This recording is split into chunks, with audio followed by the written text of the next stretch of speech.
जाते मिले स्वाद पावे निज पदनाम। जे निज भाव सदा सुखद निज नो करो प्रकाश। जे बहुविधि भव दुख करे छे सत्तानाश।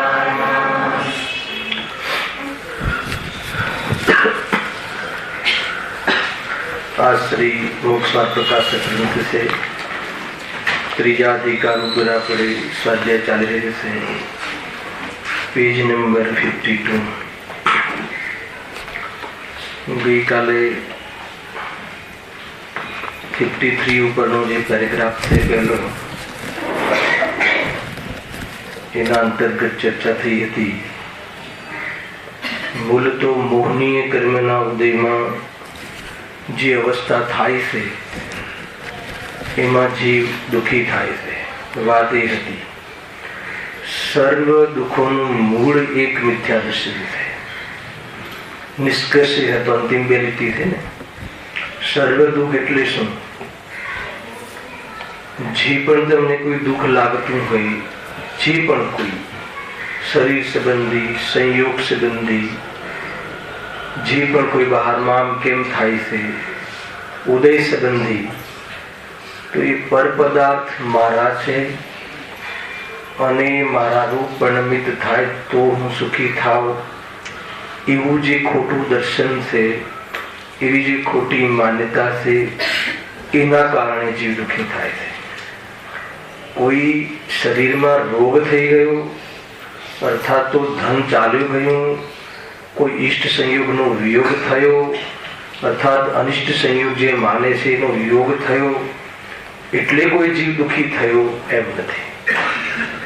પરપદાર્થમાં જે કલ્પના કરે છે, પોતાના માને છે, કોઈને ઈષ્ટ માને છે, કોઈને અનિષ્ટ માને છે અને એના અનુસાર રાગ દ્વેષ કરે છે, એ કષાયના કારણે જે દુઃખી થાય છે। ભ્રમથી કષાય ઉત્પન્ન થાય છે અને કષાયમાં દુઃખ થાય છે। બસ આટલું જ સમીકરણ છે। શું કહ્યું શું ભાઈ? ભ્રમથી કષાય ઉત્પન્ન થાય છે અને કષાયથી દુઃખ થાય છે। એ રીતે અહીંયા પૂરું ચેપ્ટર ચાલ્યું। એના પછી જે ઓર આ ટોપિકને ડેવલપ કરે છે કે કોઈ જીવ કદાચિત એને થાક પણ લાગે છે, જોવે છે દુનિયામાં કે ખરેખર કોઈ કોઈનું થતું નથી, આમ છે તેમ છે, સુખનો કોઈ ઉપાય જુદો હશે એવું વિચારે છે, પણ એ ક્યાં અટકે છે એની ચર્ચા હવે એના પેરેગ્રાફમાં આપી છે। તો એને કેવા ગાઈડ મળી જાય છે અને ફરીથી એ ગાઈડના અનુસાર એનું તત્વ શ્રદ્ધાને પુષ્ટ કરે છે। એની ટેરિફિક ચર્ચા છઠ્ઠા અધિકારનો અહીંયા ઈશારો છે અને તરત બીજા પેરેગ્રાફમાં પછી અરે સાચાદે શાસ્ત્ર ગુરુ મળ્યા છતાં પણ ત્યાં કેવી રીતે એને શ્રદ્ધામાં ભૂલ પડી જાય છે, ત્યાં સાતમા અધિકારનો ઈશારો છે। એ રીતે બહુ જોરદાર ચર્ચાઓ હવે આના પછી આપણે પ્રારંભ કરી રહ્યા છીએ। એ પહેલા એક પ્રશ્નો આવ્યા છે, થોડીક ચર્ચા એની કરી લઈએ।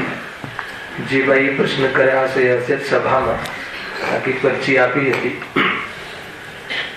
અહીંયા પ્રશ્ન છે કે શાસ્ત્રમાં જ્યારે કષાયનો ઉલ્લેખ આવે છે ત્યારે ક્રોધ માન માયા લોભનો ક્રમ છે તે કષાયનો વ્યય ક્રમની વાત છે।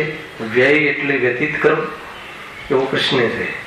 પ્રશ્ન થોડા વાંચી લઉં છું, બધા પ્રશ્નોનો એકમાં જ આપણે એનો જવાબ મળી જશે।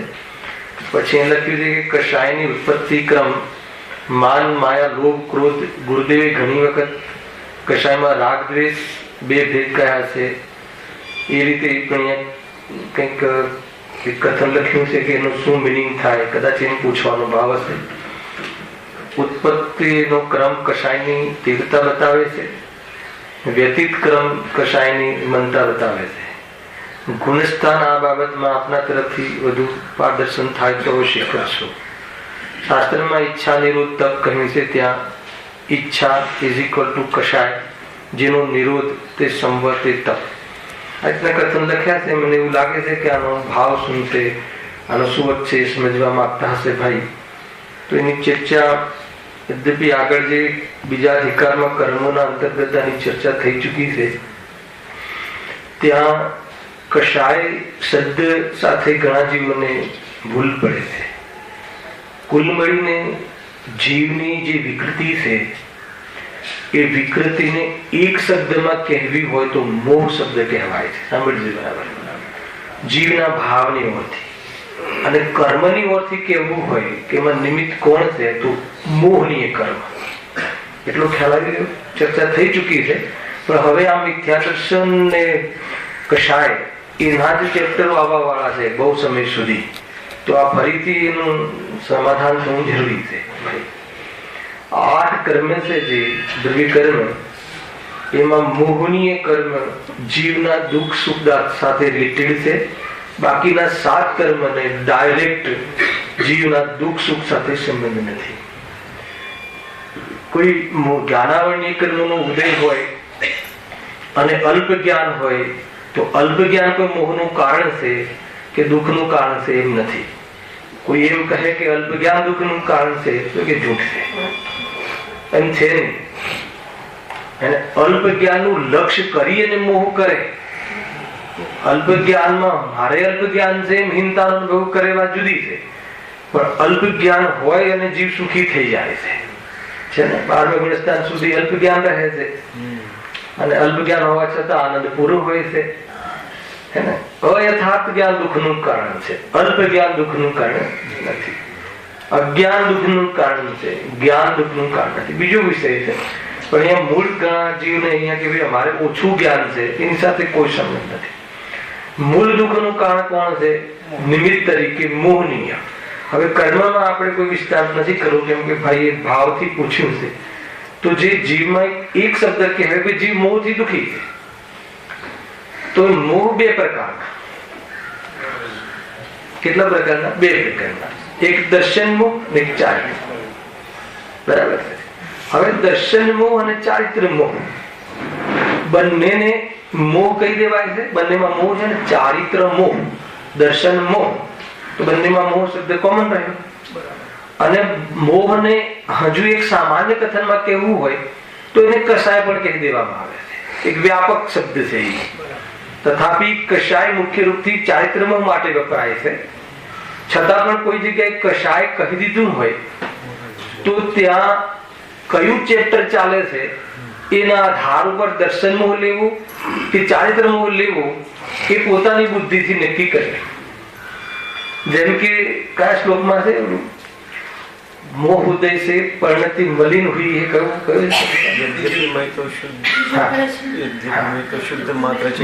मलिन हुई है परिणति मेरी मोहोदय. समझो આટલું ત્યાં. બીજો કે ત્રીજો શ્લોક છે સમજતા. કોણ કહે છે? કોના માટે કહે છે? પોતાના માટે. મલિન हुई है परिणति मोहोदय से. તો ત્યાં મોહના ઉદયમાં કયો મોહ લેવો? ચારિત્ર. કારણ કે દર્શન મોહ નથી, એમ મિથ્યા દ્રષ્ટિ નથી. ખ્યાલ આવે કે ઘણી બધી ટેકનિકલ વાતો હોય છે, ત્યાં દર્શન મોહની વાત નથી લેવી. હવે જેમ કે આપણે અહીંયા શ્રીમદના થોડું અહીંયા લાગે છે સ્વાધ્યાયભાઈ કે દર્શન મોહ વ્યતીત થઈ ઉપજ્યો છે બોધ.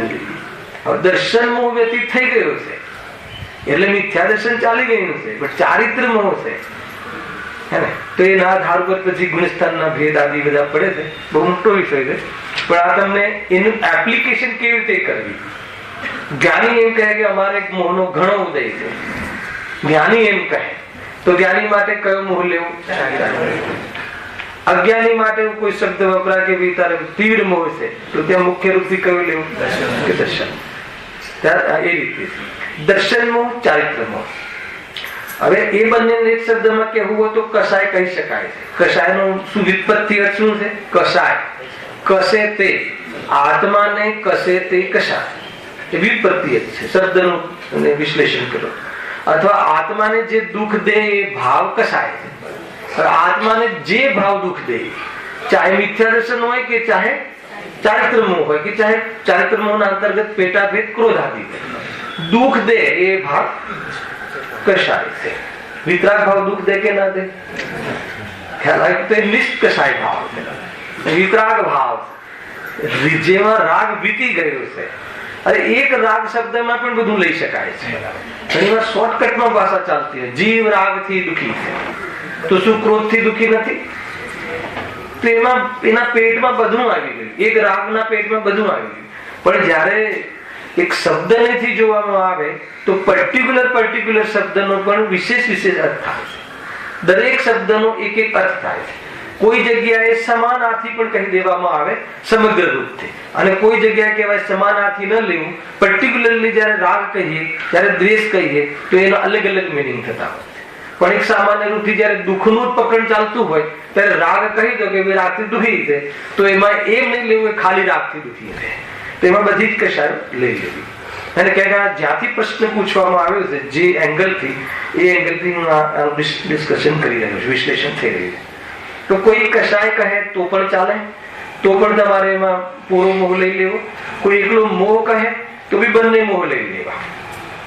હવે દર્શન મોહ અને ચારિત્ર મોહ. દર્શન મોહનીય કર્મ અને ચારિત્ર મોહનીય કર્મ. મોહનીય કર્મના પણ બે ભેદ છે. જે દર્શન મોહનીય કર્મ અથવા જે શ્રદ્ધાગુણના ઘાતમાં નિમિત્ત બને એને દર્શન મોહનીય કર્મ કહે. અને જે ચારિત્ર ગુણના ઘાતમાં નિમિત્ત બને એને ચારિત્ર મોહનીય કર્મ કહે છે. એટલે શ્રદ્ધાગુણ કહો કે દર્શન, અહીંયા જે શ્રદ્ધાગુણ લેવો છે દર્શન મોહનીય, એમાં જે દર્શન શબ્દ પડ્યો છે એમાં જ્ઞાન દર્શન લક્ષણ વાળું જે દર્શન શબ્દ છે એનો અર્થ અહીંયા નથી. ઘણા બધા સમજવું પડશે તમારે. આત્માનો સ્વભાવ કયો? જાણવું, દેખવું, અથવા જ્ઞાન દર્શન, જ્ઞાતા દ્રષ્ટા. તો એમાં જે દર્શન શબ્દ છે એ દર્શન ગુણ અલગ, એ લક્ષણમાં જે ઉપયોગ, જે લક્ષણ છે ચૈતન્ય નામનો ગુણ છે, એમાં જે જ્ઞાન અને દર્શન નામના ગુણ બે સંમિલિત છે. જાણવું, દેખવું જે આત્માનો સ્વભાવ છે, કોઈ જેમાં આ પદાર્થોનો પ્રતિભાસ થાય હે, એ પ્રતિભાસ જે ચેતના, એ ચૈતન્ય ગુણનું, એ દર્શન જ્ઞાન ગુણનું કાર્ય છે, એ વાત અલગ. એ વાત અહીંયા નથી. અહીંયા એ વાત અહીંયા નથી, એટલું ધ્યાન રાખો. ત્યાં સામાન્ય અવલોકન છો દર્શન, વિશેષ અવલોકન છો જ્ઞાન. અહીંયા એ વાત નથી. અહીંયા જે મિથ્યા દર્શન કહો કે દર્શન મોહ કહો, અર્થાત તો આત્માના શ્રદ્ધાગુણમાં ઘાત કરવા વાળું દર્શન મોહ, તો એ દર્શન શબ્દ અહીંયા સમ્યક દર્શન કહો તો એ દર્શન શબ્દ શ્રદ્ધામાં લીધી છે. એમાં દ્રશ્ય ધાતુ છે, તો દ્રશ્ય ધાતુના પણ ઘણા અર્થ થાય છે. કોઈ એમ ઠોકી વગાડીને નથી કે દર્શનના અર્થ એમ. એ દ્રશ્ય ધાતુ આ બધું વ્યાકરણના પ્રસંગો છે, આ વ્યાકરણનું લેશન છે. આપણે એટલું ડીપ ન જતા થોડી જેટલી સમજ આપણે રાખવી જોઈએ. એમાં દ્રશ્ય ધાતુ છે, દ્રશ્ય ધાતુ.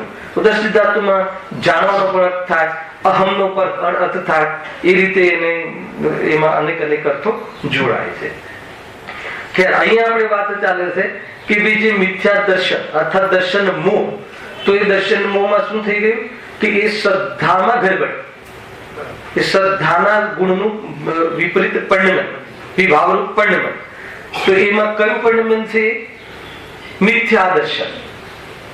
એમાં ભેદ પ્રભેદમાં હજુ નથી જવું. જે પેલા ત્રણ જે ટુકડા થાય છે ને, એ સમ્યક પ્રકૃતિ અને મિથ્યા સમ્યક પ્રકૃતિ, એ જે છે ને એમાં હજુ ડીપમાં નથી જવું. આપણે ભાવની અર્થી જ જવું. જયારે કોઈ એવો પ્રસંગ બનશે ત્યારે એના ખુલાસા કરીશ. એ વાત થઈ પણ ગઈ. અહીંયા મોહ દર્શન, મોહ એટલે મિથ્યા દર્શન, ભૂલ, હે ને, મતલબ કે અભિપ્રાયની ભૂલ. એ અત્યારે જે ચાલી રહ્યું છે પકડ આપણે, એ પદાર્થ સંબંધી ફંડામેન્ટલમાં ભૂલ, જે વસ્તુ જેવી છે એવી ન માનવું, માન્યતા સંબંધી ભૂલ, તો એ થયો દર્શનમાં, અથવા એ થયું મિથ્યા દર્શન. હવે જે ચારિત્ર મોહ, એ ચારિત્ર મોહના નિમિત્તથી જે ઉત્પન્ન થાય છે કશાય, એ કશાયમાં એને ચારિત્ર મોહ બી કહેવાય, એને પર્ટિક્યુલર કશાય પણ કહેવાય. અર્થાત એના ભેદ કરીએ તો બે શબ્દમાં અને બે વિભાગમાં કેવું હોય તો રાગ દ્વેષ. ખેલા એમ લખ્યું છે એમને કે ગુરુદેવાને ખાલી રાગ દ્વેષ બે જ ભેદ કહેવાય છે એમ કહ્યું છે ને. તો શોર્ટકટમાં કેવું હોય તો રાગ દ્વેષ, હે ને. એનાથી બી શોર્ટકટમાં કેવું હોય તો કશાય. અને એના અનેક શબ્દમાં અનેક જગ્યાએ શબ્દ મળે તો કેવું ચારિત્રમો. શાસ્ત્રીય ભાષામાં કેવું હોય તો ચારિત્રમો. કર્મની ઓળથી એનો પરિચય કરવો તો ચારિત્રમો. અને એને ચારિત્રમો એટલા માટે કહ્યું કે આ ચારિત્રનો વિકાર છે. ચારિત્રનો વિભાવ છે, ચારિત્ર ગુણનો વિભાવ છે. તો એ રાગ દ્વેષ.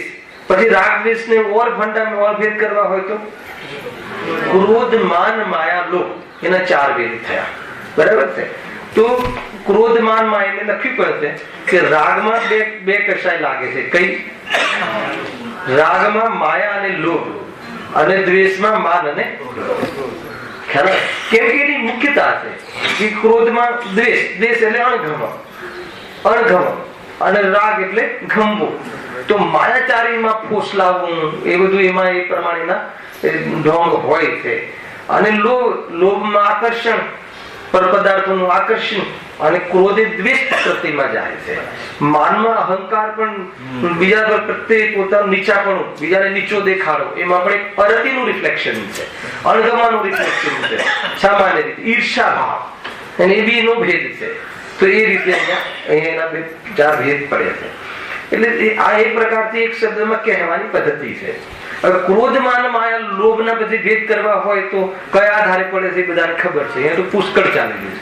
4 ચોકડીના આધાર પર, અને લેવલના આધાર પર, આસક્તિના આધાર પર, અને 4 પ્રકારનો ક્રોધ, 4 પ્રકારની માયા, 4 પ્રકારનો લોભ અને 4 પ્રકારનો ક્રોધ. એના આધાર પર ગુણસ્થાનના ક્રમ પડે. અનંતાનુબંધી ક્રોધ, એને માન માયા લોભ, અનંતાનુબંધી, અપ્રત્યાખ્યાનાવણી, પ્રત્યાખ્યાનાવણી, સંજય, એ 4 પ્રકારના એટલે 16 ભેદ થઈ ગયા. બરાબર છે. 16 ભેદ થઈ ગયા. અને બીજા 9 નો કસા, હાસ્ય, રતિ, અરતિ, ભય, જુગુપ્સા, 3 ભેદ. એ નો કશા. નો કશા એટલે શું? કસાય નહીં એમ. ઈસત કશા એટલે શું? ખ્યાલ કે જેવી ક્રોધ કશાય લાગે છે એવી લોભમાં હાસ્ય એ રીતે કશાય નથી લાગતી. ખ્યાલ. પણ એનો અર્થ એવું નથી કે કશાય નથી, એ દુઃખના કારણ છે. એ રીતે લેવું, એ પણ દુઃખના કારણ છે. તો એ પ્રમાણે 25 કશાય થઈ. 25 એ અને એક મિથ્યા દર્શન. મિથ્યાત્વના 3 ભેદ ટુકડા થાય, 3 એમ 28 પ્રકૃતિ જે છે એ કેવી છે? એ પૂરો આત્માનો કયો વૈભવ છે? આ દુઃખના કારણ છે. આત્માનો વૈભવ નથી. આ આત્માની વિકૃતિ છે. એ રીતે ટૂંકમાં આટલો સામાન્ય પરિચય થયો. હવે હું પ્રશ્નમાં અહીંયા પ્રવેશ કરું છું કે શું પ્રશ્ન છે. હવે પ્રશ્ન એ છે કે જે કસાયનો ઉલ્લેખ આવે છે ત્યારે ક્રોધમાન માયા લોભનો ક્રમ છે તે કસાયના વ્યયના ક્રમની વાત છે એમ પૂછે છે. તો આ જે ક્રોધ આદિ, જે ક્રોધમાન માયા લોભ એમ જ કેમ લખી? માન લખું છું ને પહેલા એમ. તો અથવા આ ક્રમનું કોઈ મહત્વ છે એમ પૂછવું છે. ક્રોધમાન માયા લોભ જે 4 ક્રમ કહ્યા આચાર્યોમાં સ્વામીએ જે ક્રોધમાન માયા લોભ એમ જે ક્રમ પાડ્યો, તો એ ક્રમ પાડવા પાછળ વ્યતીત થવામાં કે ઉત્પન્ન થવામાં એનો કોઈ ઈશારો છે આચાર્યોનો? એમ પ્રશ્ન છે.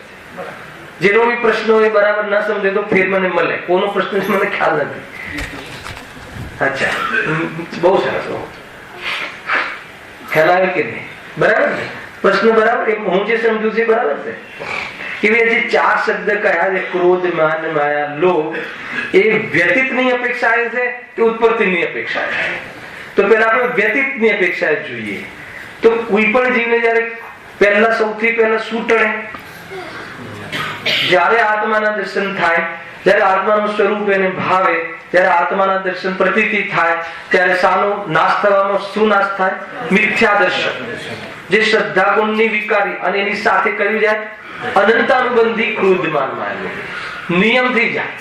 અર્થાત અભિપ્રાયમાં અનંત પદાર્થોની જે વાસના છે એ અનંતાનુબંધી મિથ્યાત્વ સહિત થવા વાળા ક્રોધમાન માયા લોભ, કે જેનું બહારમાં કોઈ પ્રકારે કાર્ય દેખાય નહીં. બહુ ગજબની વાત છે. આ મેં અનંતાનુબંધી ચોકડીમાં લીધું હતું. બહુ પ્રિય વિષય છે ને બહુ સુંદર વિષય છે. અનંતાનુબંધી ક્રોધમાન માયા લોભ, ભાઈ દારીશભાઈ, એનું કાર્ય બહારમાં ના દેખાય. અને મિથ્યાત્વનું પણ શું દેખાય? દેહ મને તારી દેશે, આ દેહ અને અમે એક છીએ, એનું બહારમાં કોઈ એવી ઇફેક્ટ ન દેખાય. અરે જે બહારમાં એવું માનવા વાળો પણ દેહ પ્રત્યે જેવું વર્તતો હોય એવું ન માનવા વાળો પણ એ રીતે જ વર્તશે. એ બતાવું છે. સમ્યક દ્રષ્ટિ પણ ભોજન લેશે અને આપણે પણ ભોજન લઈએ છીએ. ચોથા ગુણસ્થાન એ પણ થાળી વાટકામાં ભોજન લે, આપણે પણ ભોજન લઈએ છીએ, ખ્યાલ એ પણ કહેશે કે આ નથી ભાવતું, આ ભાવે છે એમ કહેશે. તો એ બહારની પ્રવૃત્તિ જેમાં મિથ્યા દર્શનનું કોઈ દર્શન નથી. ખ્યાલ આવે કે નહીં? એનું લેશું આપણે જયારે આગળ આવવા વાળો છે બહુ વિષય, કે ઘણી વખત દુઃખનો ભેદ પણ આ મિથ્યા દર્શન જન્ય દુઃખ છે કે આ ચારિત્રજન્ય દુઃખ છે, અને એના વિભાગ તમે આ રીતે ગુણોની અર્થી પાડી શકો છો, પણ ફિલિંગમાં કેવી રીતે પાડવા, એવા ઘણા પ્રશ્નો મારા મગજમાં ચાલી રહ્યા છે. એનું પ્રકરણ આવશે ત્યારે આપણે લઈશું. કુલ મળીને અહીંયા જે કહ્યું છે કે જયારે આત્માને પહેલા આત્મદર્શન થાય ત્યારે સૌથી પહેલા જે 28 પ્રકારનું જે દુઃખનું પેકેજ છે, ખ્યાલ આવે કે નહીં? એમાં સૌથી પહેલા કોનો નાશ થાય છે? તો કે મિથ્યા દર્શનનો નાશ થાય છે. પછી જે ઉપશમ થાય કે ક્ષૌક્ષમ થાય કે ક્ષાયિક થાય, એના આધાર પર જે ભેદ છે અલગ, એની સાથે કોઈ પ્રોબ્લેમ નથી. કોઈને ઉપશમ થઈ ગયું તો કોઈ, અને કોઈને ક્ષાક્ષમિક થયું અને કોઈને ક્ષાયિક થયું તો કોઈ પ્રશ્ન નથી. એ બધા એક જ પ્રકારનો સ્વાદ લઈ રહ્યા છે, કોઈ એમાં કોઈ ફરક નથી પડતો. એ કર્મના અવરથી 3 ભેદ છે, અને ક્ષક્ષમ વાળાને એટલું થોડુંક કમજોર છે કે એ શ્રેણી નથી ચડી શકતા એ મુનિરાજ, તો એ પછી ઉપશમ કરી લે છે ને. એ બધું અલગ પ્રકરણ છે, બહુ સુંદર પ્રકરણ છે. ઘણી વખત ચંદ્રકાંતભાઈ આ ગુણસ્થાન આદિ જે કર્ણાલિયુગનો વિષય જેટલો લેવો જોઈએ ને એટલો લેવડાવવો જોઈએ. બહુ સુંદર ચર્ચા છે. એનાથી એટલી શુદ્ધિ થઈ જશે વિચારોમાં કે ચોથા ગુણસ્થાનનો અંતર ખ્યાલ આવશે. ચોથું ગુણસ્થાન સમજવું બહુ ભારે. છઠ્ઠા સાતમા ગુણસ્થાનમાં મુનિરાજમાં તો કોઈ પ્રશ્ન જ નથી, દુકાન નથી, મકાન નથી, બધું માની લીધું. પણ ચોથા ગુણસ્થાનમાં આટલો જળ વૈભવ હોય અને સમ્યક દ્રષ્ટિ, અને મતલબ કે એ બધું દુકાને જતો હોય અને સમ્યક દ્રષ્ટિ, અને કોઈ જીવ દુકાને ના જતો હોય, મંદિરમાં બેસી રહેતો હોય તોય મિથ્યા દ્રષ્ટિ, તો એ વાળે ડિફરન્સીસ જે છે એ ડિફરન્સીસ ગુણસ્થાન ભણ્યા વગર સંભવ નથી. એટલું તો જરૂરી છે બહુ કે જે અધ્યાત્મ સાથે એ કર્ણાલિયુગની ટોપિક સંકળાય. પહેલા જ આવે ગુણસ્થાન અતીત ભગવાન આત્મા. હવે ગુણસ્થાન અતીત, પણ ગુણસ્થાન એ શું? વિસ્તારમાં આવે પહેલા, પણ એ જરૂરી છે. તો આ જે ક્રમ છે ને જીતુભાઈ, જે જવાનો જે ક્રમ છે ને, એમાં ચોકડી જે પહેલી ચોકડી જાય એમાં ક્રોધમાન માયાલોભ સાથે ઉડે છે. અપ્રત્યાખ્યાનમાં પણ ક્રોધમાન માયાલોભ સાથે જાય છે, અને પ્રત્યાખ્યાન પણ ક્રોધમાન માયાલોભ સાથે જાય છે. સ્વંજન જે ક્રોધમાન માયાલોભ છે એમાં ક્રમ પડે છે. એમાં પહેલો ક્રોધ જાય છે, પેલા પછી માન જાય છે, પછી માયા જાય છે. અને તમે જોજો આમ બી યદ્યપિ ક્રોધનું ચલાણ બહુ હોય છે, પરંતુ ક્રોધ સળંગ નથી રહેતો. અને રાગ તો કેવો રહે છે?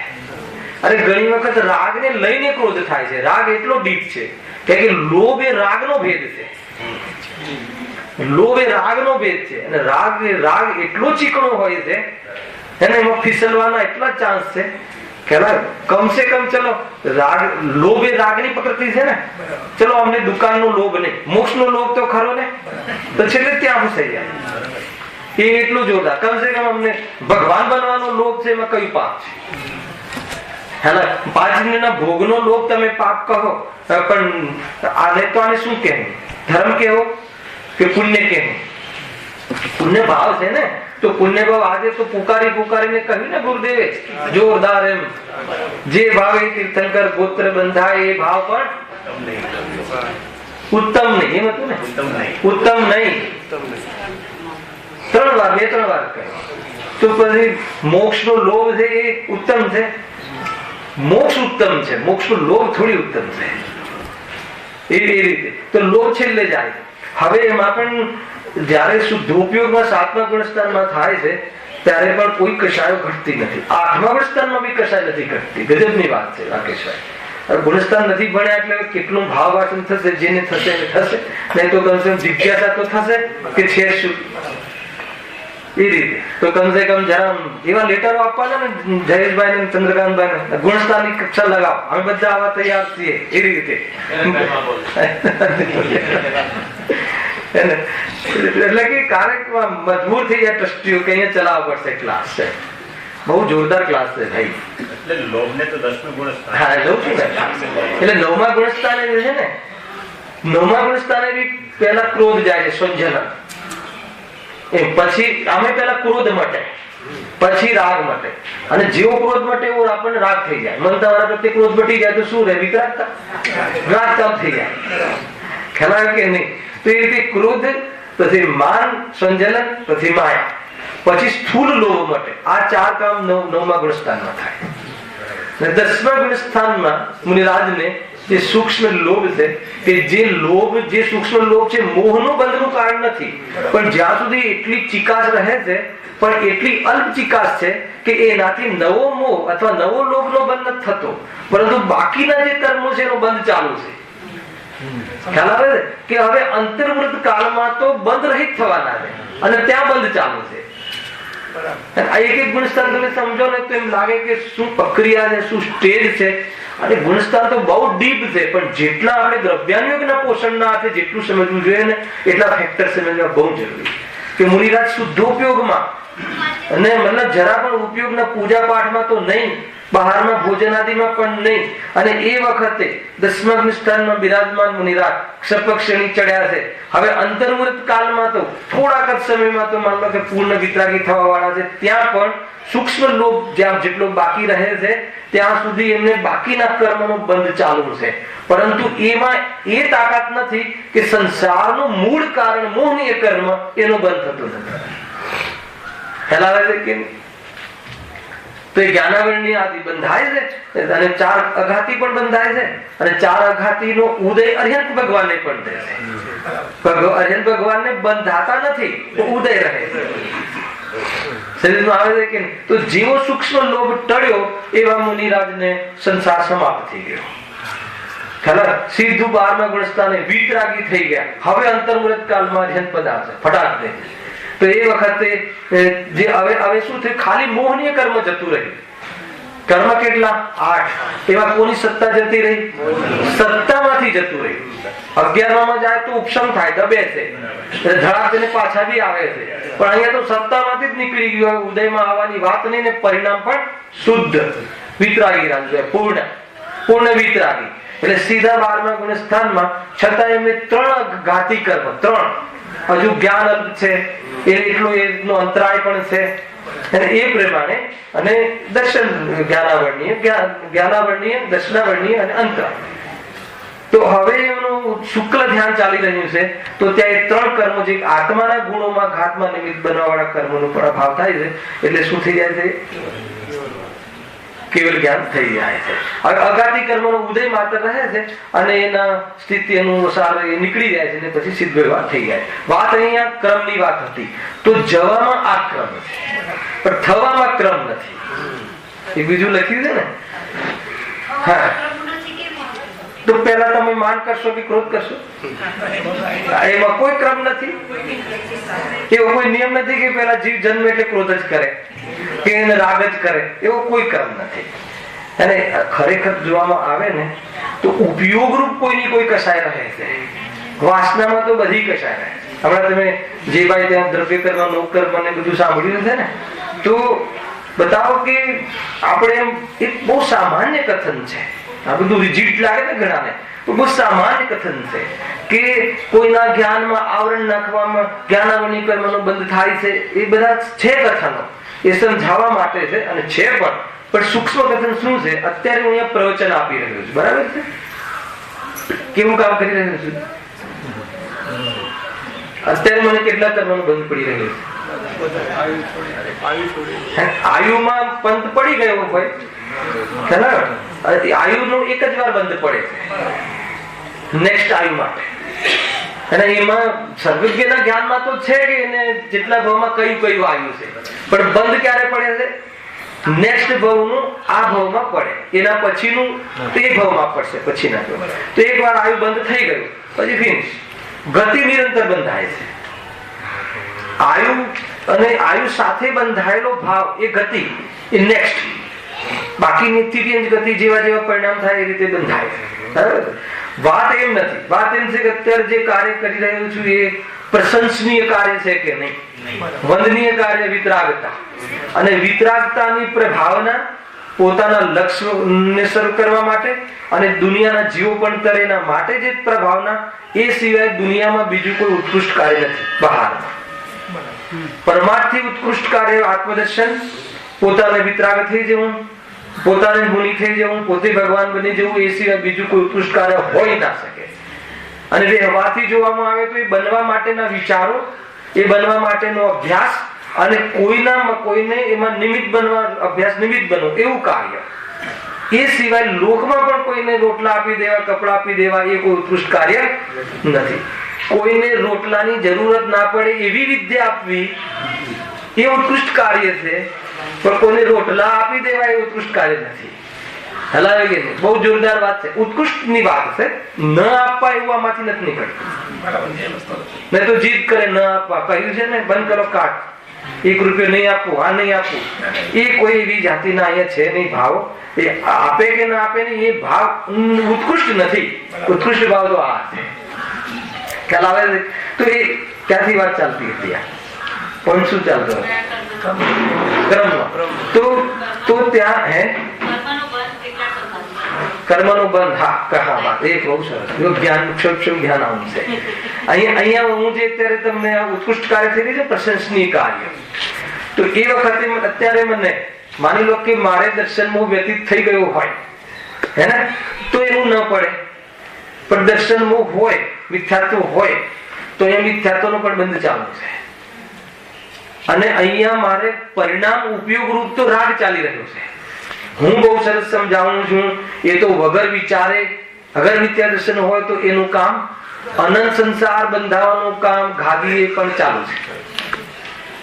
હલાવે કે મિથ્યાત્વ સહિત ની કસાય થઈ ને આ ઉત્કૃષ્ટ બંધ આ ભાવમાં નથી પડતો, પણ અનંતાનુબંધી બંધાવાનો ભાવ ચાલુ છે, અને મિથ્યાત્વનો પણ ચાલુ છે. 17 કોડા કોડી બંધ પડવા વાળા ભાવ જુદા હોય છે. તો શું કહેવાય? મતલબ કે વિતરાગી ધર્મની વિરાધના કરવી એમાં સૌ ઉત્કૃષ્ટ બંધ પડે છે. કોઈને ધર્મ ફરમ નહીં કરો રાકેશભાઈ, એમાં ઉત્કૃષ્ટ બંધ પડે છે, બહુ ડેન્જર બંધ પડે છે. સત્ય હે જેને આપણા જૈન ધર્મ જન્મ્યા નથી, બીજા ધર્મ નથી, એને તો બંધ પડે છે. ખરેખર તો જૈનોમાં ઉત્કૃષ્ટ બંધ પડે ને મુખ્યથી. કેમ કે એ વિતરાગતા જાણ્યા છતાં વિતરાગતાને ન પામે એવો ભાવ છે. બહુ ડેન્જર વાત છે. જેટલું ઊંચી ચડવાની વાત હોય ને, એ જીવ જો સંભાળે ને તો એટલું ઊંચેથી પટકાય. નિયમ છે. મતલબ કે મોટું નુકસાન કોને થાય? 2 લાખ વાળા ધંધાને કે 200 કરોડ વાળા ધંધાને? અને મોટો ફાયદો કોને થાય? સીધું લોજિક છે ને. આપણે જો 5,000 કરોડ વાળનો બિઝનેસ કરતો, એને મોટું નુકસાન થાય. આપણે 50,000 નો વેપાર છે, આપણે કયું મોટું નુકસાન થવાનું છે? તો 5,000 કરોડ વાળાને જો એ બરાબર, આ તો ઉદયગત છે, ઉદાહરણ છે, ન સંભાળે તો એટલું જ મોટું નુકસાન થાય છે. તો એ રીતે જૈન ધર્મમાં અગર જો સંભાળી લે તો મોક્ષ ચાલ્યો જાય. અને ત્યાં કોઈ જગ્યા અટકી ગયો વચ્ચે અને એને અદવા તદ્વા પરિણમન કર્યું, તો એ જે ખાઈમાં પડે છે એ તો એ જ જાણે. સ્વરૂપ તો આવું છે, સ્ટ્રગલ તો કરવી જ પડશે. ખરેખર તો વિવેકપૂર્વક ચાલવાની વાત છે. એટલે એક ભાવ, એક મારે કઈ બતાવવું છે કે અત્યારે માની લો કે રાગ ચાલી રહ્યો છે, શુભ રાગ ચાલી રહ્યો છે, પણ અંદર અભિપ્રાયની વાસનામાં જેટલી બધા જ કર્મોનો બંધ પડે છે, તો કર્મનો બંધ વગર ભાવે તો ન પડે. તો કોઈનો કોઈ ભાવ ચાલુ હશે, કેવલી ગમ્ય, ભલે અબુદ્ધિપૂર્વક, મને અત્યારે મારી બુદ્ધિમાં કે મારા જ્ઞાનમાં નથી આવી રહ્યું, પણ એ ચાલુ હશે કે નહીં હોય? હે ને રાજભાઈ પકડાય છે વાત ને? કે જયારે આચાર્ય એમ કહે છે કે તારે બધા કર્મોનો બંધ પડે છે, તો વગર ભાવે બંધ ના પડે, તો ત્યાં કોઈનો કોઈ ભાવ હશે. ઉપયોગ રૂપ ભાવ ભલે કોઈ ચાલતો હોય, તો એ ઉપયોગ રૂપ ભાવમાં વિશેષ ભાવ બંધ પડે એની તીવ્રતા આદિના આધાર પર. અને મિથ્યાત્વનો થપ્પો તો જે લાગીને એક વોટ આવતો જતો હોય એ જુદું. અંદરમાં એક પર્યા આવતી જતો, એની સાથે હું સમજાવું છું, એમાં મને આ સમજાવવાના ભાવની મજા, સમજાવવાના ભાવની મજા, વિકલ્પમાં મજા. એટલે વિકલ્પ સુખરૂપ લાગો એ મિથ્યાત્વ, અને વિકલ્પ એ ચારિત્રનો દોષ, અને એમાં શુભ હે ને, એ શુભ એ રાગ, અને એ પ્રમાણે લેવો. અશુભ રાગ બી હોઈ શકે, અને એના પ્રત્યે રુચિ તો દ્વેષ. એવા અનેક પ્રકારના આ ભાવો જીતુભાઈ થાય છે. આ પ્રકારનું આની ચર્ચા છે. એટલે થવામાં કોઈ ક્રમ નથી, અને જવામાં આ પ્રકારનો ક્રમ છે. બરાબર છે? એ સિવાય કોઈ પ્રશ્ન છે આમાં? ત્યાં શ્રીમદમાં એમ લખ્યું છે હા કે માણસ પહેલા માન આવે, હા એટલે પહેલો ઉપયોગ માન રૂપ જ પરિણામ છે, હા અને પછી માનને જાળવવા માટે એ શું શું કરે છે? એમાં શું છે કે રીતુભાઈ ઘણી વખત કોઈ જગ્યાએ બહુલકતા હોય ને એની મુખ્યતાથી ચર્ચા ચાલે. જેમ કે નરકમાં ચારે કસાય છે કે નહીં, પણ ત્યાં ક્રોધની મુખ્યતા છે, ત્યાં લડાલડી એટલા માટે. જેમ કે શ્રીમદ રાજચંદ્રનું કહેવું છે કે લોકમાં અગર જો માન ના હોય તો અહીંયા જ મોક્ષ મળી જાય. તો અહીંયા માનની મુખ્યતા હોય છે, એટલે એમાં પહેલા પછીની વાત નથી, મુખ્યતા. કે ભાઈ જનરલી જીવને કાલે લીધું હતું ને કે કેવું લાગશે, એ માનના અંતર્ગત છે કે ભાઈ કેવું બીજાને કેવું લાગશે, એટલે મારું અપમાન થશે. જો હું ખરાબ શર્ટ પહેરીને જઈશ તો મને કોઈ ગરીબ માનશે, હું આ રીતે જઈશ તો એમ. એટલે એ ત્યાં કઈ કશાય મુખ્ય છે? માન કશાય. તો મુખ્ય રૂપથી માન કશાય અહીંયા મુખ્ય છે એમ. અને કોઈ જગ્યાએ લોક કશાય મુખ્ય છે? એમાં તો મનુષ્યમાં પણ સ્ત્રીઓને માયાચારી મુખ્ય છે, અને એમાં એ પરિણામ મુખ્ય રહે છે. મુખ્ય રહે છે એટલે કોઈ કહે કે સ્ત્રીઓ માટે માયાચારી કહીને અમને તમે પાર્શાલિટી કરો, એમ નથી. એ જીવનું સ્વરૂપ એમનું છે, એ પણ એક સ્વરૂપ છે, એ પર્યાયગત યોગ્યતા છે. પણ એ જીવ છતાં બી પંચમ ગુણ સ્થાન સુધી પહોંચી શકે છે, છતાં પણ એ પંચમ ગુણ સ્થાન સુધી પહોંચી ગયેલા આરિકા માતા પણ સ્ત્રી પર્યાય સાંભળજો હે ને પ્રત્યાખ્યાનાવરણીય કશાય રૂપ જે માયા એનામાં વિશેષ હોય છે. એ પ્રપોઝ ને પુરુષોથી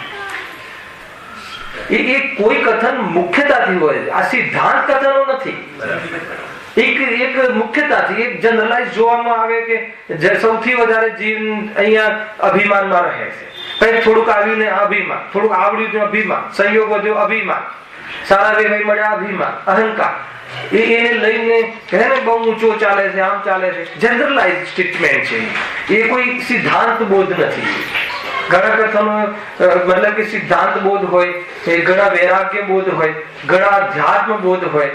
તો વૈરાગ્ય બોધ કોઈ એવું નથી કે ભાઈ આમ સિદ્ધાંત બોધ થઈ ગયા, એ પાત્રતાની મુખ્યતાથી છે, અને અધ્યાત્મ અભ્યાસની મુખ્યતાથી છે, અને સિદ્ધાંત બોધ આશ્રયની મુખ્યતાથી છે. એટલે આત્મકલ્યાણ સિદ્ધાંત બોધથી થાય છે. એક દ્રવ્ય બીજા દ્રવ્યનું ના કરે એ સિદ્ધાંત બોધ છે. ખ્યાલ આવે કે નહીં? અરે ભલે તને ભાવ છે અત્યારે પણ તું એવો નથી, એ અધ્યાત્મ કથન છે. અભ્યાસ કરવાની એ શૈલી છે. જયારે એક દ્રવ્ય બીજા દ્રવ્યનું નથી, અરે તું શું કામ પછી એની પાછળ પડી રહે છે, તો એ વૈરાગ્ય બોધ છે. એક જ કથનમાં ત્રણ એંગલ નીકળે છે. એટલે અને એમાંથી વૈરાગ્ય ખેંચવું, અને વૈરાગ્યના આધારથી સિદ્ધાંતનું અંદરમાં ઉતરવું, અને અધ્યાત્મથી એની ખુમારી આપવી. આ પ્રમાણે કામ થાય ત્યારે જરૂર મિથ્યાદર્શન પટકા ઢાક દઈને એના ટુકડા થઈ જાય. આ રીતની પ્રતીતિ થતી રહે છે. એટલે દરેક શૈલીનું, દરેક એંગલનું દરેક જ્ઞાની કથન કહે એટલે સમજી લેવું કે કોઈની કોઈ વાત એમાં કોઈનો કોઈ બોધ જરૂર હોય છે. પછી કોઈ વાર વૈરાગ્ય બોધથી કહે, કોઈ વખત એ રીતે કહે. વિકલ્પ આવે છે, વિકલ્પ તારું કાંઈ બગાડતું નથી. અધ્યાત્મનું જોર છે કથનમાં, વિકલ્પ બગાડતું નથી. વર્તવે બગાડતું નથી સમજમાં આવે, પણ વિકલ્પ નથી બગાડતું. એ તો વિકલ્પ તારા સ્વભાવને બગાડતું નથી. અધ્યાત્મનું કથન છે. તો એ રીતે અનેક પ્રકારે એને કોઈ બી શૈલીમાં દ્રવ્ય દૃષ્ટિ કરાવવાની મુખ્યતા હોય છે. એ રીતે છે. બીજું કાંઈ છે આમાં જીતુભાઈ? બાકી ગુણસ્થાન માટે તો એક પીરિયડમાં કશું નહીં થાય. ખાલી તમને ટેસ્ટ બતાવી દો કે શું ગુણસ્થાન છે. અને મોહ અને યોગના ઉદયથી, હે ને એમ જ છે ને, મોહ અને યોગ. મોહ અને યોગના ઉદયથી જીવની થતી તારતમ્ય અવસ્થાઓ એ છે ને મોહમાં. એ ચારિત્ર અને શ્રદ્ધા, મને મોહ અને યોગ લેવો. મોહમાં શ્રદ્ધા અને ચારિત્ર આવી ગયું ને. મોહમાં શ્રદ્ધા અને દર્શન મોહ ને ચારિત્ર મોહ. એ મોહ અને યોગ એ બે વસ્તુ. તો મોહમાં થતી શ્રદ્ધા અને ચારિત્ર ગુણની પર્યાયો, અને યોગમાં થતા આત્માના પ્રદેશોની પર્યાય, એના આધાર ઉપર જીવના 14 ભેદ કરવામાં આવ્યા છે. એમાં બે પ્રકારના, એના સદભાવમાં કેવું થાય છે, એના અભાવમાં કેવું થાય છે, એના અલ્પ ભાવમાં કેવું થાય છે, એના પૂર્ણ ભાવમાં કેવું થાય છે. અને એને આત્માના યોગના સદભાવમાં કેવું થાય છે, યોગના અભાવમાં કેવું થાય છે. તો એવી અવસ્થાઓ થાય છે. પણ આ બધું જે થાય છે સદભાવ અભાવની અપેક્ષા એ છે. શુદ્ધાત્મામાં તો આ બધું કઈ છે જ નહીં. એમ કહીને શુદ્ધાત્માની દ્રષ્ટિ કર તો આ 14 ગુણ સ્થાનના જે ક્રમ છે મોહ વ્યતીત થતા ઓટોમેટિક એ ભાવો એના ક્રમમાં આવશે. એને તું જાણ. એટલે ગાથા મૂકી કે બંધ ભાવ અને મોક્ષ ભાવને તું જાણ. તું તો જાણવા વાળું તત્વ અને જાણવાનો તારો સ્વભાવ છે એવો તું જ્ઞાય ભાવ છે. કુલ મળીને આખું પેકેજ આ રીતે છે. સમજમાં આવે છે? અને પછી એનું વિશ્લેષણ કરી અને તે ગુણ સ્થાનમાં જ્ઞાનીની પરિણતિ સમજવી જોઈએ. અને અજ્ઞાનીની પરિણતિમાં હવે આ તો સમજી જ રહ્યા છીએ અજ્ઞાનીની પરિણતિ, અને એ બી દૂર કરવાના હાથે સમજી રહ્યા છીએ. અને સૌથી વધારે તમારે જયારે બી નિરાશ થઈ જવાય જીવનમાં તો જ્ઞાનીઓનું જીવનનો અભ્યાસ કરવો બહુ જરૂરી છે.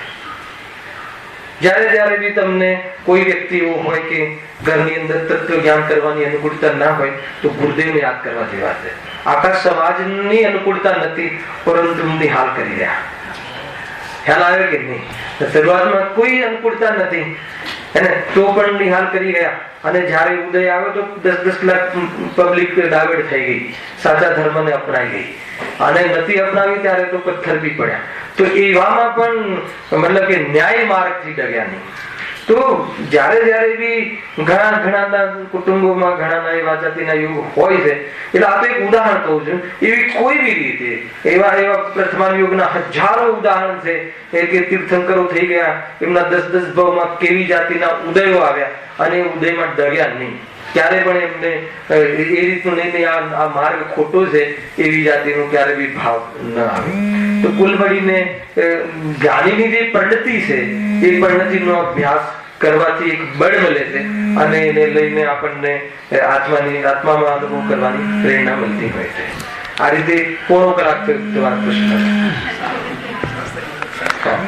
और कोई प्रश्न તમે ચાલુ પ્રવચનમાં બી કરી શકો એના રિલેટેડ હોય તો.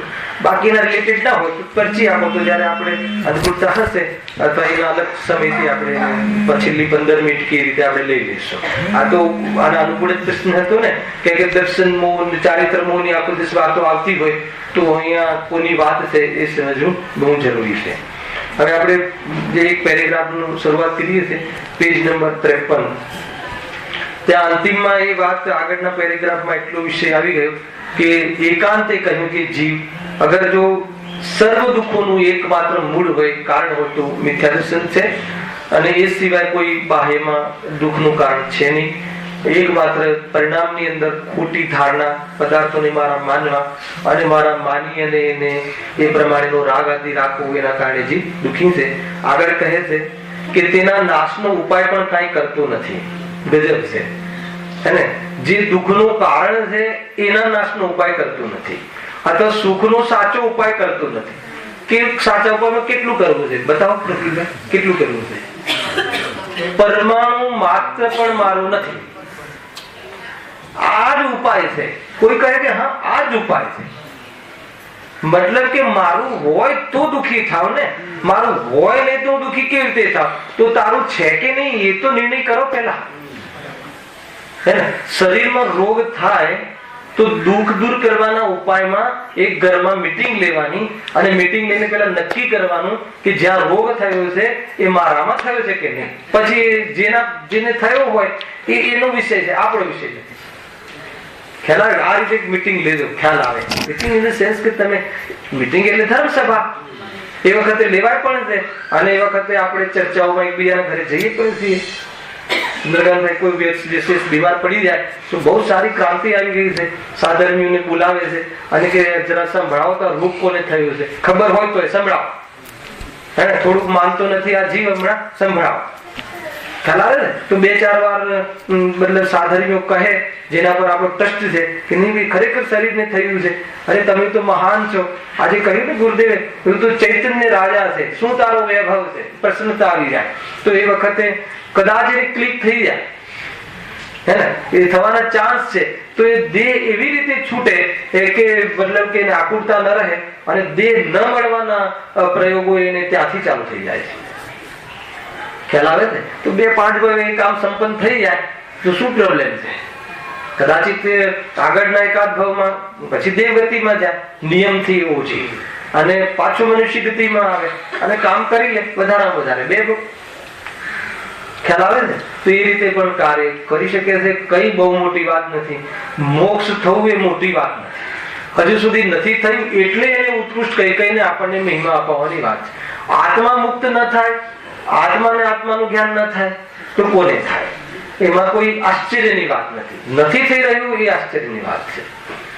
ખ્યાલ આવે? એની વાત છે. જો હવે આગળ બહુ જોરદાર વાત આવે છે. કહે છે કે છતાં કોઈ જીવ, લખ્યું વળી સંગી પંચેન્દ્રિય જીવ હે ને, કોઈ વેળા તત્વ નિશ્ચય કરવાનો ઉપાય વિચારે. અહીંયા આ બને કોઈને આવે, એ કોઈ જૈન અજૈનની વાત નથી, સામાન્ય જીવ કે આટલા રૂપિયા છે, આટલું બધું છે, પાર્ટીઓ કરીએ છીએ, પણ કોઈ સુખ નથી મળતું. અને ખરેખર કઈ કમી મેં રાખી છે ઘરમાં, છતાં ખબર નહીં, મતલબ કે કોઈ મને કોઈ ગણતું જ નથી, મને કોઈ પૂછતું જ નથી. તો ખરેખર કોઈ વાત બીજી છે હે ને.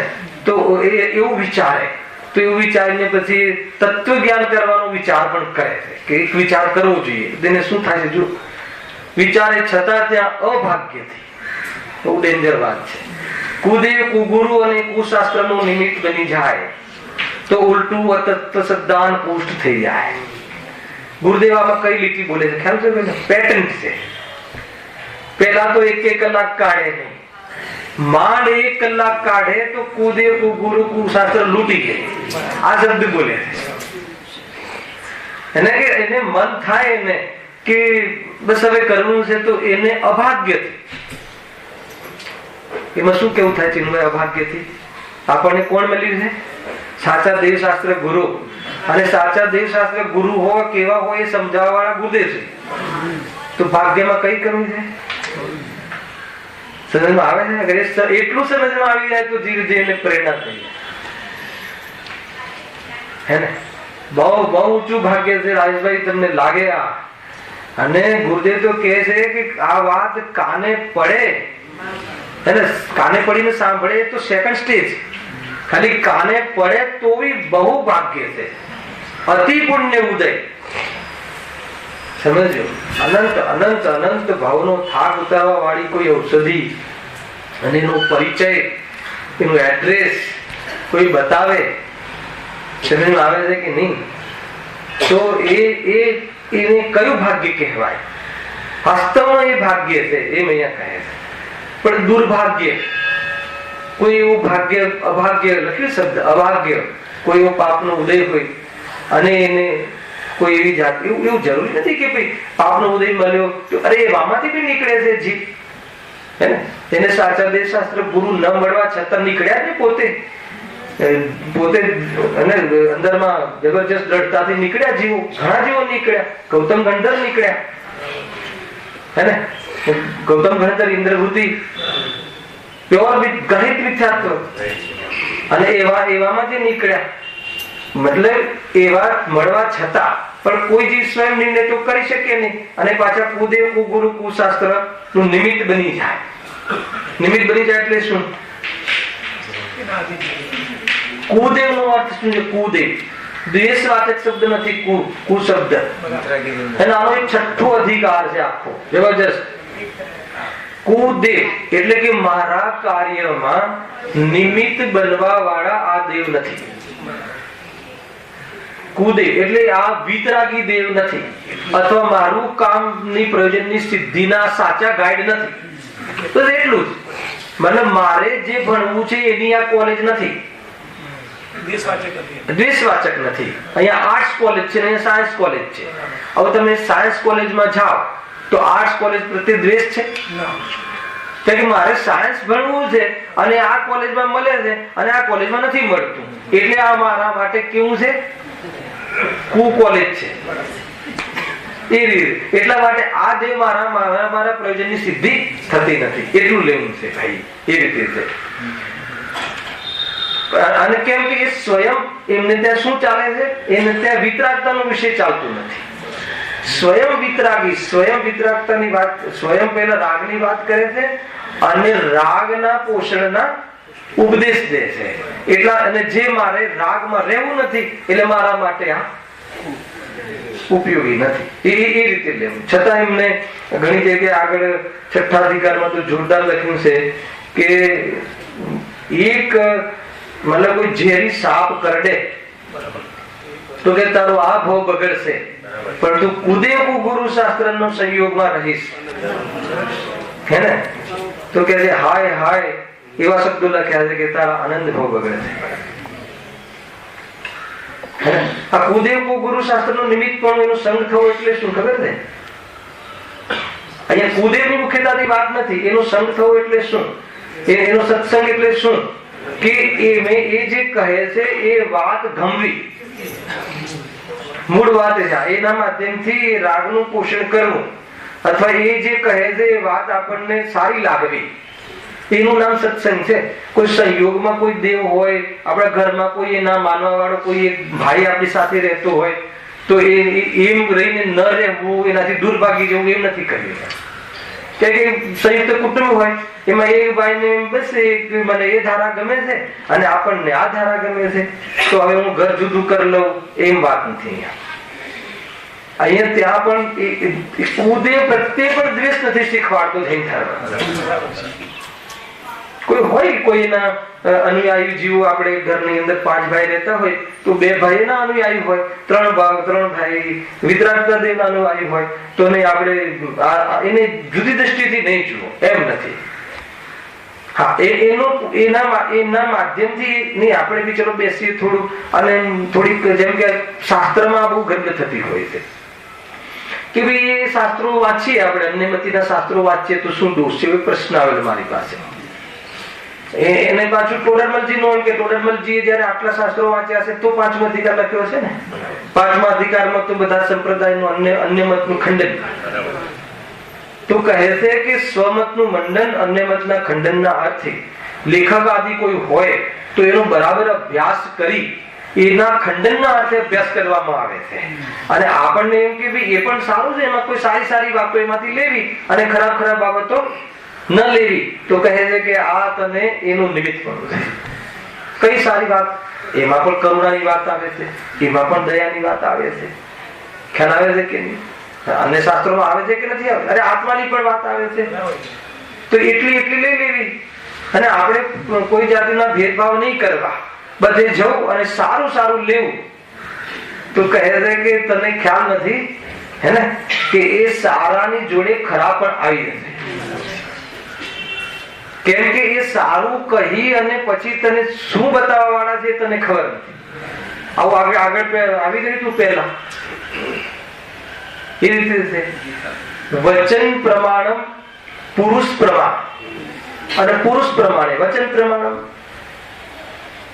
તો જે વચનમાં વિતરાગતા નીતરતી હોય એ વચન જે કહેતું હોય એ પુરુષ પ્રમાણ, પછી એવા પુરુષના દરેક વચન પ્રમાણ.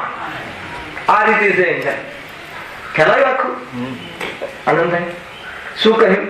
વચન પ્રમાણ પુરુષ પ્રમાણ થાય, વચન પ્રમાણે પુરુષ પ્રમાણ, અને પછી પુરુષ પ્રમાણે વચન પ્રમાણ. આ રીતે છે. એટલે પહેલા કઈ રીતે નક્કી કરવું લખ્યું હતું પહેલા કે ભાઈ કઈ રીતે નક્કી કરવું કે આ શાસ્ત્ર સાચું, તો કે એનો એક પણ અક્ષર રાગનું પોષણ કરાવતો હોય તો એ શાસ્ત્ર એ વચન ખોટા છે.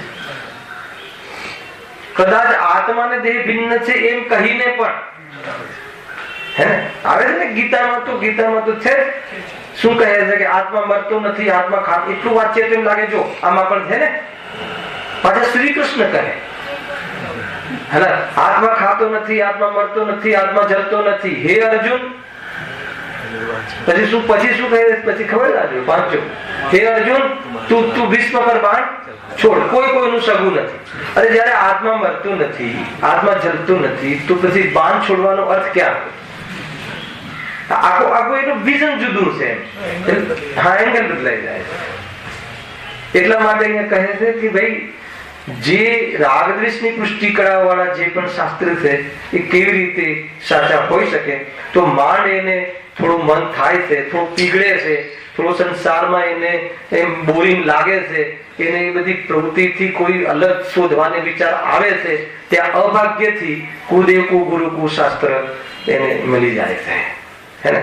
અરે કોઈ પણ મળે એટલી તૈયારી હોવી જોઈએ ને કે કોઈ માન લો કે પ્રલોભન આપે કે કોઈ શું છે ને કઈક પેલામાં છે મૃત્યુ આજ હી આજ આવે, लाखों वर्ष जीवूं या मृत्यु आज आज आवे, कोई कैसा भी भय दिखावे या कोई कैसी भी लालच, फिर भी न्याय मार्ग से न्याय मार्ग से लख्યું છે। હા, બહુ જોરદાર વાત છે ભાઈ। એ તો કોઈ ગમે તે કહે કે તમે તો સંકુચિત માઇન્ડ ના છો ને તમે આમ છો ને તમારે ત્યાં બરાબર છે, જે છે અમને આત્મા પક્ષ છે ને અમને કઈ કોઈ બહારમાં કોઈ જાતનું કોઈ પ્રલોભન ને કોઈ એમ કે આ ધર્મ ખોટો છે, આમ છે તેમ છે, ગમે તે બહારના કોઈ કુતૂહલ બતાવે દેવો પરીક્ષા કરી જાય આવીને કે કેટલી આની દ્રઢતા છે, આકર્ષાઈ જાય છે કે નહીં, સમોષણ ગોઠવી દે પંચમકાલમાં આવીને તો ડગ્યા કોણ હતી? હોય જ નહીં ને કે ચોમાસામાં મુનિરાજ બહારથી આવે જ નહીં ને કે, એટલે ટ્રસ્ટ અમારા મુનિરાજ ચોમાસામાં વિહાર કરીને ન આવે। અહીંયા હાલ કોઈ મુનિ નતા અને કોઈ કહે મુનિ આવી ગયા તો આહાર પર ન નીકળે, કેમ કે ચોમાસામાં અમારા દિગંબર જૈન મુનિરાજ આહાર વિહાર ન કરે। ખ્યાલ આવે? ચોમાસું નક્કી ચોમાસામાં આવે તો ખ્યાલ આવે કે અહીંયા ચોમાસામાં વિહાર કર્યો છે, અને ચોમાસાનો પહેલો દિવસ ગયો પછી બીજા દિવસે કહે કે મુનિરાજ આવ્યા છે તો જે દ્રઢ હોય એ ન માને, કે હોય જ નહીં કે આવ્યા હોય તો જે મુનિરાજ ના હોય। શું મતલબ કન્સેપ્ટ છે? ખ્યાલ આવે છે કે નહીં? આ તો બહારની વાત કહું છું, અને અંદરની તત્વની શ્રદ્ધા તો કેવી દ્રઢ હોય, ધડ કાપી લે તો પણ ઉદય પ્રત્યે નમવાનો ભાવ આવે કઈ રીતે? કેમ કે શરીર હું નથી એવા જાણવા વાળાને કે શરીર તારું લઈ લઈશ, તું નમસ્કાર કર તો કે એ કિંમત પર પણ એ નમસ્કારનો ભાવ, નમસ્કાર એટલે એને ફોલો કર એમ, નમસ્કારનો ફોલો કર તો કે એવો ભાવ ન આવે। એ સિવાયમાં ઘણા બધા એંગલ છે, એની ચર્ચા આપણે નેક્સ્ટ શનિ કરીશું જ્યારે બી આપણું હશે ત્યારે જોઈએ। અને એના પછીનામાં જે સાચા દેવ શાસ્ત્ર ગુરુ જૈન નામ ધરાવે ત્યાં પણ કેવી જાતની દુઃખદ ઘટનાઓ ઘટતી હોય છે, ત્યાં પણ કેવી રીતે એને બરાબર મર્મ ન સમજતા કોઈ એક સિદ્ધાંતની મુખ્યતાથી ગ્રુપ થઈ જતા હોય છે, અને અંતમાં સાચા નિષ્કર્ષ પર ન આવતા અહિત કરીને આજે આગળથી ચાલી જાય છે। એવા પણ અનેક પ્રકારના એંગલ આપણે લેશું। એટલા માટે લેશું, એક ધ્યાન રાખજો, એટલા માટે લેશું કે આપણે ક્યાંય ના અટકીએ, એ માટે નથી લેવાના કે કોઈ આમ કરે, એ ખાસ ધ્યાન રાખજો કે તમારી પોતાની જવાબદારી છે, નહીં તો તમને ખોટા દોષ લાગશે। અહીંયા જે પણ કઈ સમજાવવામાં આવશે એ એટલા માટે ચાલે છે કે હું ક્યાંય ભૂલો ના પડું, બાકી ત્યાં આમ ચાલે છે ને ત્યાં આમ ચાલે છે, પછી મારી પાસે આવીને હા ભાઈ પેલા આમ ચલાવે છે, એ વાતનો મને રસ નથી, અને એ માટે આપણે કોમેન્ટ કરતા નથી। આપણે કોઈ જગ્યાએ ના અટકી જઈએ એની મુખ્ય કારણ। શહેજાનંદ